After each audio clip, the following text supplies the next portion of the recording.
So, LEC versus Split 1 is done.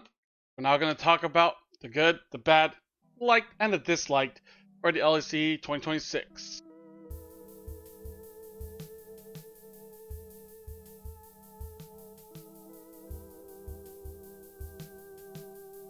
So, starting off with the good, I really do like how the top three teams are very, very strong.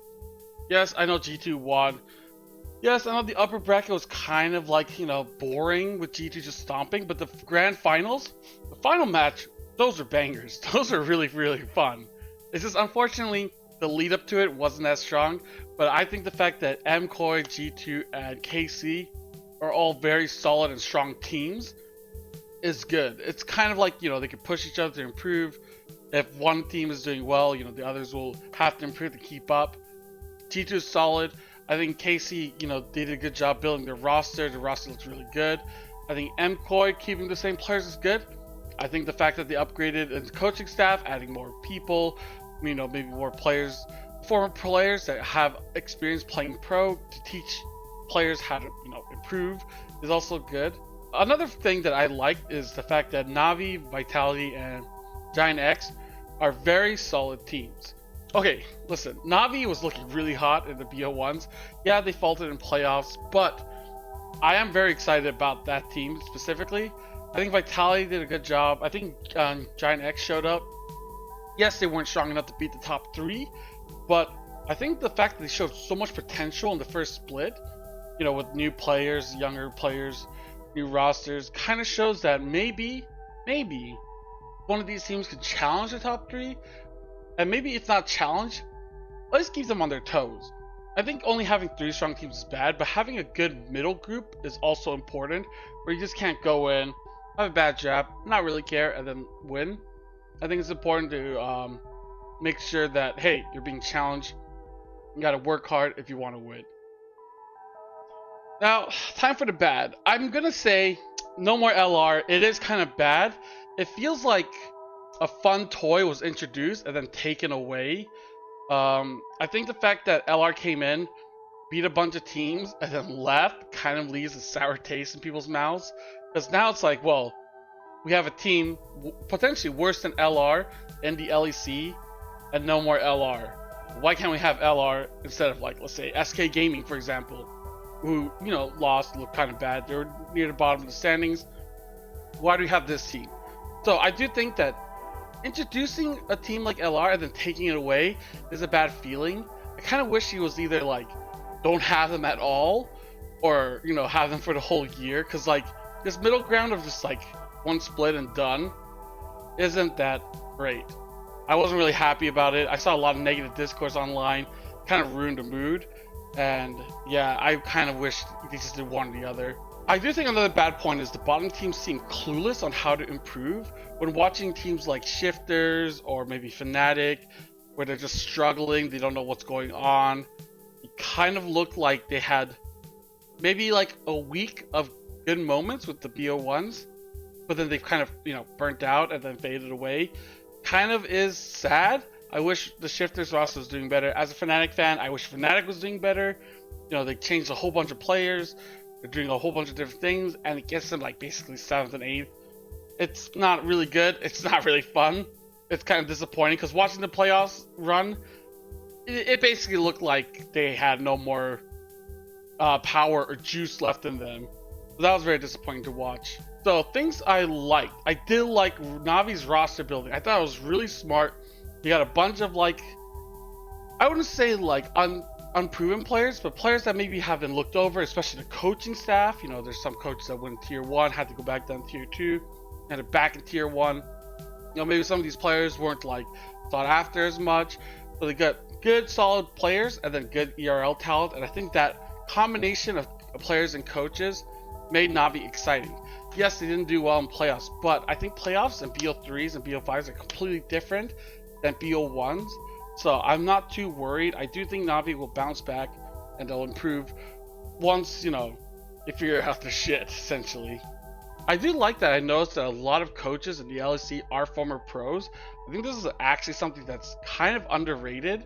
For example, Alfari was considered one of the best laners in LEC. You know, he retired, he went away, he didn't have that much success as a player.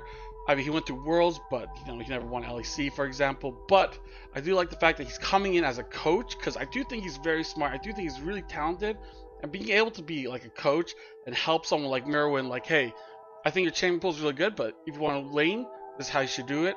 I think that's really, really, really underrated. And we saw like glimpse of improvements from Merwin specifically.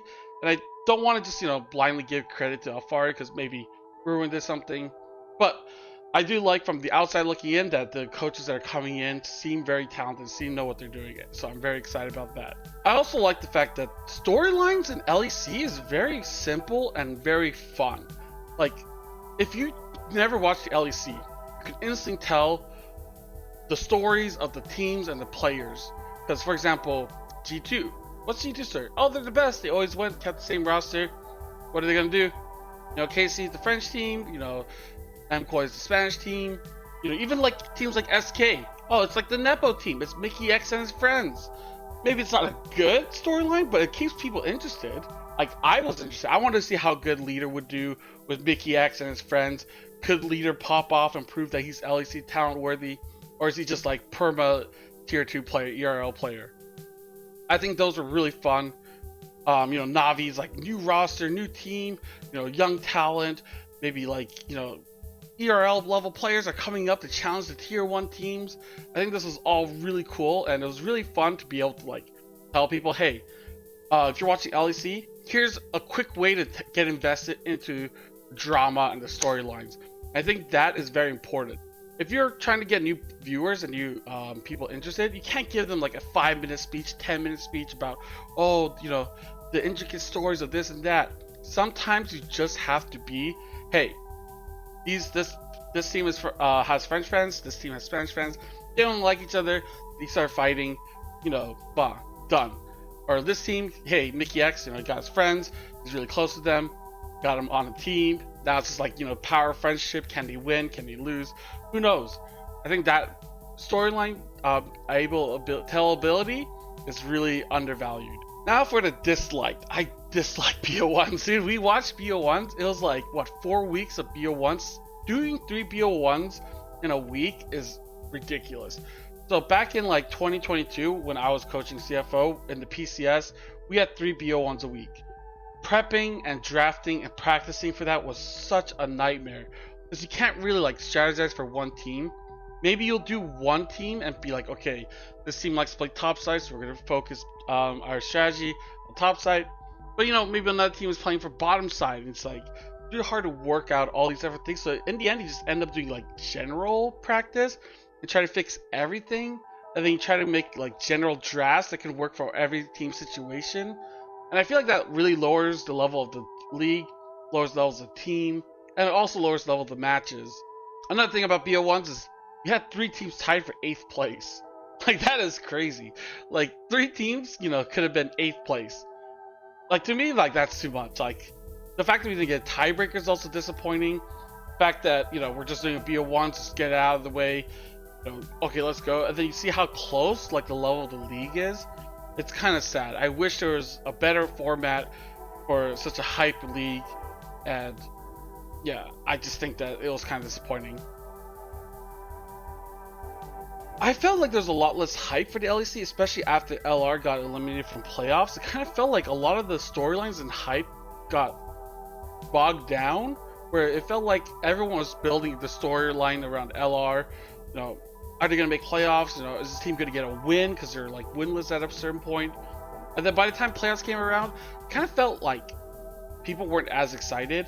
We saw, G2 start stomping in playoffs in the BO3, going 2-0, 2-0, 3-0. And then you're just like, well, I guess this is just D2, they just look like shit in BO1, 7th seed, and then they go into playoffs and they're like the best team and they're just going to win the split again. Oh, there's nothing you can do. Who's going to be in the finals? That's basically the story. And I felt like that was kind of disappointing, because, I'm happy that the finals itself was really hype and we didn't just get a 3-0, because that would have been really, really, really sad. But I'm glad that, it kind of picked up towards the end, but I do wish there was more better storytelling, better build up for the LEC teams in general. All right, those are my thoughts, about the LEC split. Overall, I really liked it. I really like watching it. Hopefully, we're now moving away from BO1s. No more of that. Hopefully, we can tell better stories and maybe communicate, some of the struggles the teams are going through, about how they're trying to work their way up to get better and better. That's about it. But overall, really happy about the LEC. I will keep watching it. And now that we're out of BO1s, I'm down for the BO3s, and let's see who is the best, G2, KC, or MKOI.